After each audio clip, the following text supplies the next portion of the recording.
The second episode of Walking with Beasts, Whale Killer, is set during the late Eocene in the area that will one day become Pakistan, 36 million years ago. This episode is set in Florida, and there's a very fresh look to it, with many vibrant scenes and landscapes. After the titles, which now have the added sound effects of the Smilodon, Gastornis, Entelodon and Woolly Mammoth, we start the episode with an overview of the sparkling blue ocean, with narration mentioning the extinction of the dinosaurs, and how that the giant marine reptiles went extinct at the same time. All this time, there was nothing around to eat the sharks. So this animal appears to be using a slightly repurposed Hybodus model from episode 3 of Walking with Dinosaurs' Cruel Sea, just without the dorsal spines and double dorsal fin. It is in fact the species Physogalius, which was an Eocene shark which lived from 56 to 15.97 million years ago, so well within the time frame of this episode. This species is only known from a few fossil teeth and vertebra, which look similar to modern day tiger sharks, and possibly fed like sand tiger sharks in life. Because this is an ocean-going species, the location it's depicted in living in, whether it's right or wrong, doesn't have so much of an impact in terms of accuracy. And it isn't given many scenes, and instead only cameos when it does appear, but its behaviour and movement are perfectly animated. The Physogalius corral a shoal of fish as they hunt, until they are interrupted by a gigantic marine mammal, a whale. There are now awesome new monsters of the deep. The Basilosaurus's jaws engulf the camera, which is such an awesome shot, as it picks up the poor, helpless shark and throws it back into the ocean to stun it, just like how orcas do with sea lions today. That blood trail coming from its mouth is so well done. The massive whale swims by the camera, and the next line reflects the name of this episode. These days, every whale is a killer. He said it! He said it! What a brilliant opening, with the text reading this as well. The music playing here is from the end of the track Hog's Blood, which has a few moments that play in Whale Killer too. It's quite reminiscent of Jaws, which is hard to ignore in a story about a carnivorous giant marine predator. As we're shown a view of distant mountain ranges and scrubland, we then cut closer to see some cameo shots of the Brontothir herd browsing, as the narration says, "Big is beautiful." I like 'em big, I like 'em chunky, I like 'em big. The forests have receded, but the temperature has remained somewhat consistent, so the result is that it's drier and there are now wide open spaces. Huge tracts of land!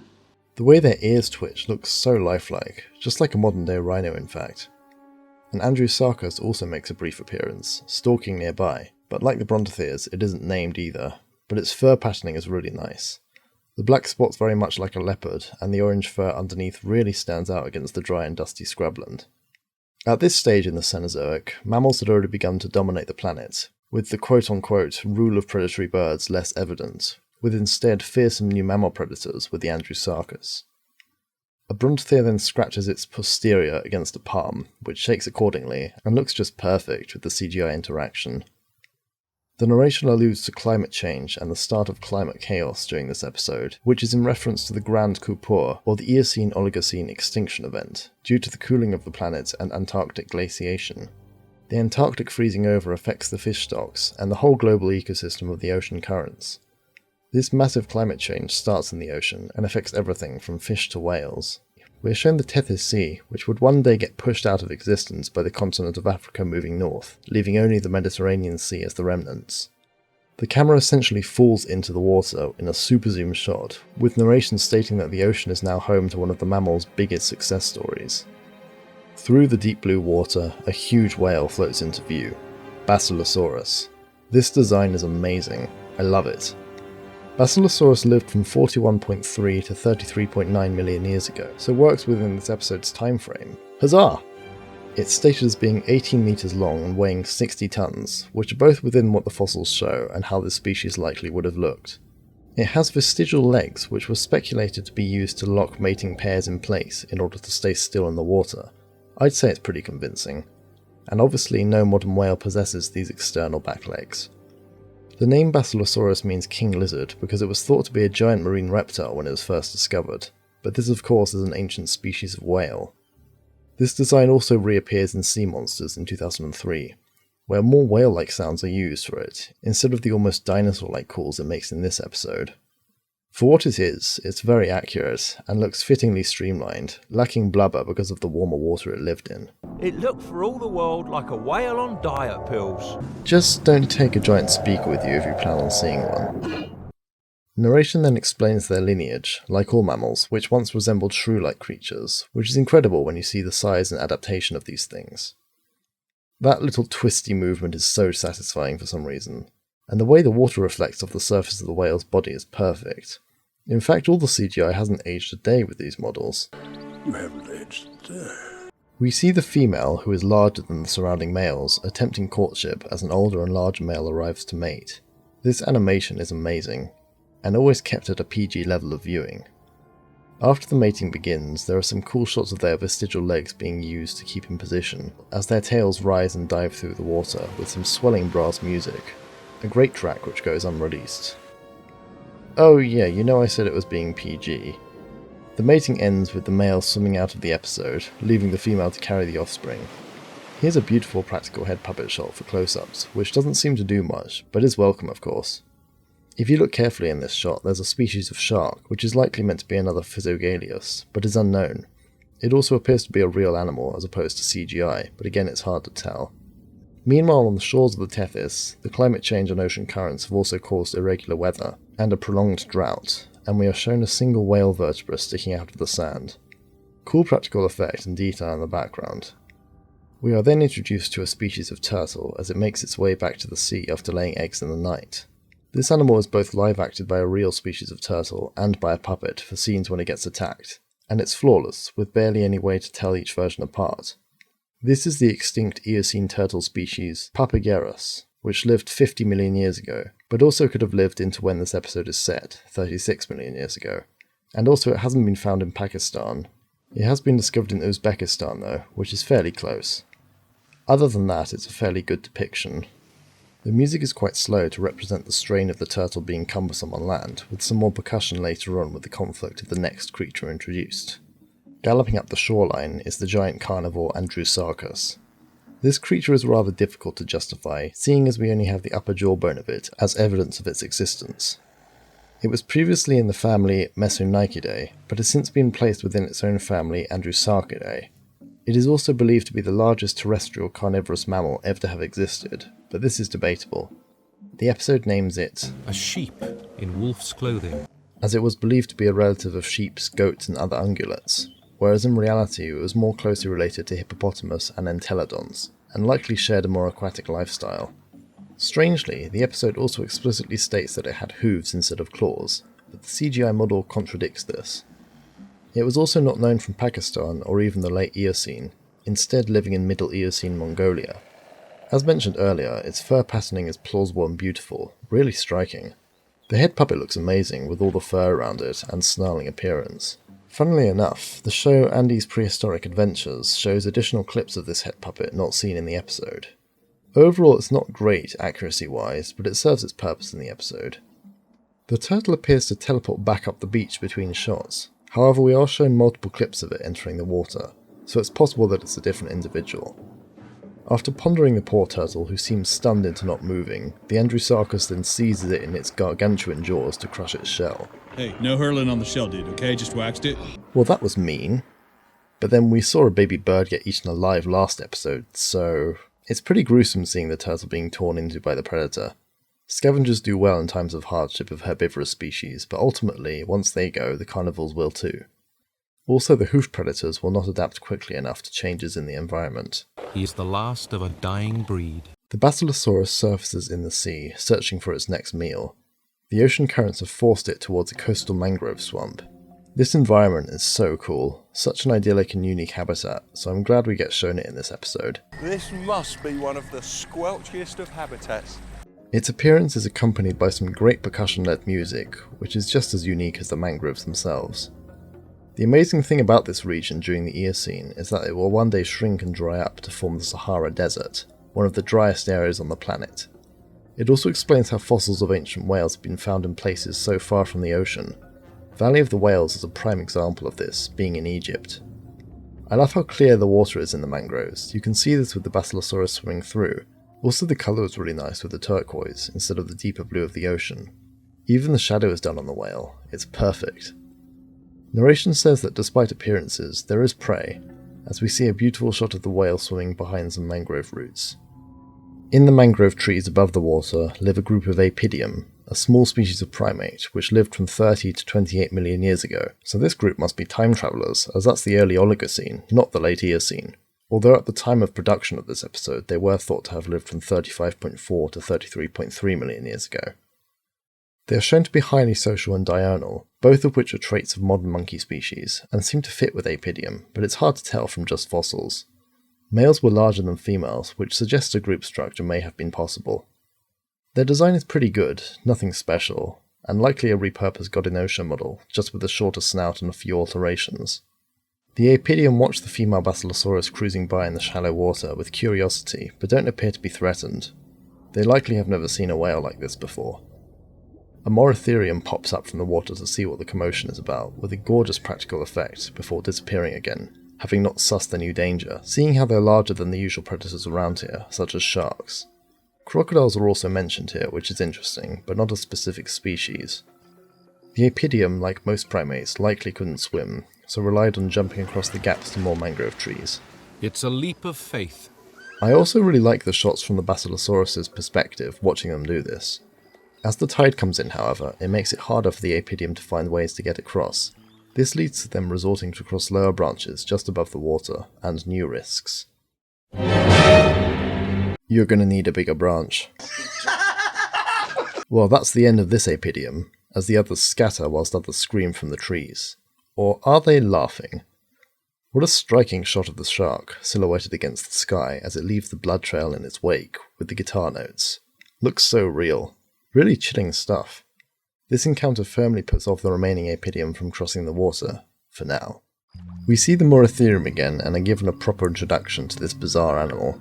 Its design is pretty flawless in terms of accuracy, and there really isn't any problem with it. It's even in the correct time frame, living from 37 to 35 million years ago.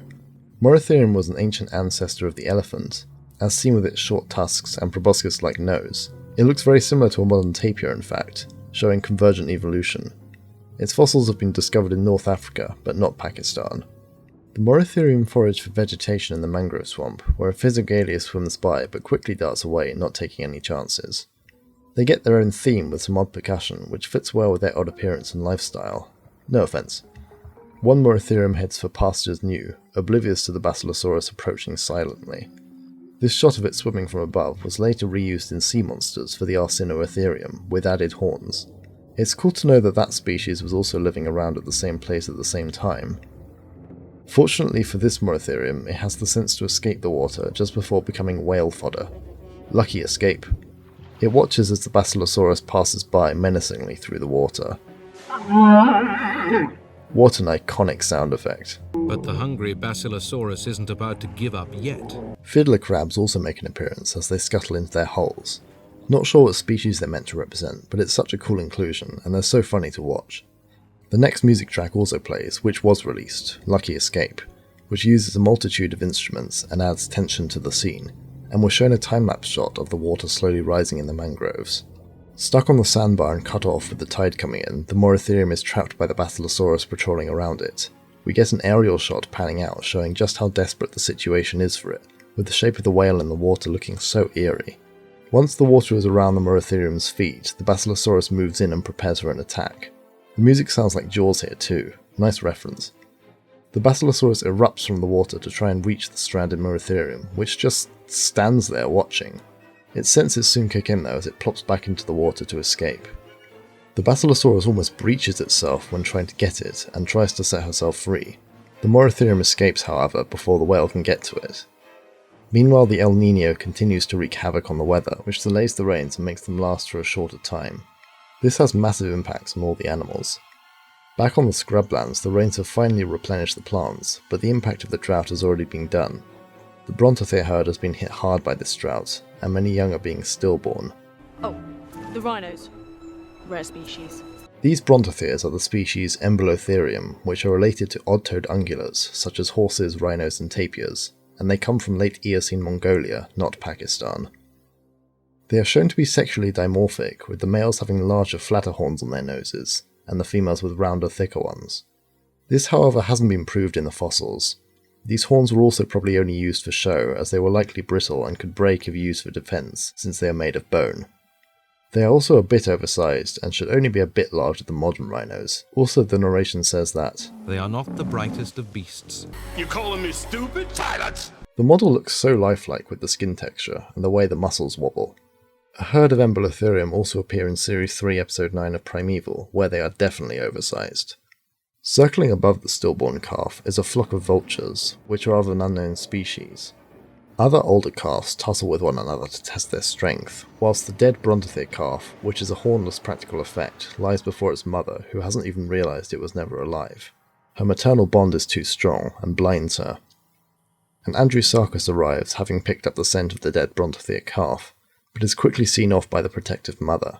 This changes when a second one arrives, and that coupled with the first makes a more dangerous opponent. It's difficult to tell if these two are working together, as pack hunting is fairly common amongst mammalian predators, but they're likely just here both for an easy meal, as they fight over the food later. When one draws the mother Brontothir away, the other one grabs the calf to try and steal it. You might want to clean that thing before you eat it, it looks very dusty. A music track starts playing here too, which is all percussion and only really serves as backing. The mother Brontothir backs down momentarily as the two Andrewsarchus fight over the carcass. However, this gives the impression of movement to the Brontothir, who charges. All the sound is left absent when she lifts and throws one of the Andrewsarchus into the air to deter it from her offspring. That was pretty cool. Both then retreat, but this is temporary as The Andrewsarchus will be back. the female Basilosaurus is back in the open ocean, still searching for food. Starving, her body is at the point of abandoning the infant she's carrying to preserve her own life. Suddenly, and with joyful music, slow-motion shots signal the arrival of a pod of Dorudon. I think I listened to this particular bit of music too much, but I love it. They breach through the water in playful jumps, but this is deceptive as they are anxious to get the Basilosaurus away from their calving grounds, who has accidentally blundered in. So this is definitely a repurposed Basilosaurus model made shorter and smaller, with a spotted dolphin-like pattern on it. Dorudon lived from 40.4 to 33.9 million years ago, and this depiction is very accurate. They're basically like miniature Basilosaurus, with the same vestigial legs and body shape. Some young individuals have fossils that show bite marks on them with no signs of healing, suggesting that something preyed upon them, likely Basilosaurus, as we'll see soon. This creature also cameos in Sea Monsters, alongside Nigel Marvin. The Dorudon forced the Basilosaurus away, down to the seabed, where she begins to scratch to remove any dead skin and parasites that could potentially harm her infant. Some modern whales do this too. Once that is done and she takes a breath, She is ready to go hunting whales. what a cool line. There's another aerial shot showing the lagoon of the Dorudon and the calm before the storm. It's pretty but also scary to know what's going to happen. The Basilosaurus has found the lagoon. Goo Lagoon. Some young Dorudon are quickly moved away from the threat as the adults mob the Basilosaurus, who moves away seemingly without much of a fight. That felt too good to be true. This is a hungry mother. The triumphant return to form for this top predator. After so many unsuccessful hunts, she finally gets some much needed food. The female Basilosaurus obliterates the young Dorudon, who don't have the sense to move out of the way in time, with the adults watching on in disbelief, and the end of Hogsblood plays in full force with the orchestra to give off the chaos of the situation. You can really see the speed and agility of this sea monster in this shot when it speeds up to catch the fleeing smaller whales. So cool. The lagoon is transformed from a sanctuary into a bloodbath. Those poor Dorudon, but their deaths aid to the survival of the Basilosaurus calf. Circle of life and all that. Oh, look at that sand interaction with the Basilosaurus tail. Flawless. After some time passing from this horrific event, we rejoin the female Basilosaurus, and the same track from the courtship earlier plays. This time, however, against the odds, the female is not alone. That baby is so cute. It does use the same model as the adults, but young whales often do look like miniature versions of the adults, so they are already equipped for life in the sea. Sadly for this species, the climate changes continue to drive it to extinction with the end of the Eocene and the start of the Oligocene. The Eocene is incorrectly named as a period here, and not as an era or an epoch. Eocene epoch. Whales as a group will survive, but Basilosaurus and her kind will not be among them. Sad. What a bittersweet ending to another fantastic episode. This is also one of the best episodes Walking With has ever done. So many cool species and behaviours to look at. It's been fun rewatching it again for the umpteenth time. Thank you very much for listening, and look out for my review of Episode 3, Land of Giants, soon.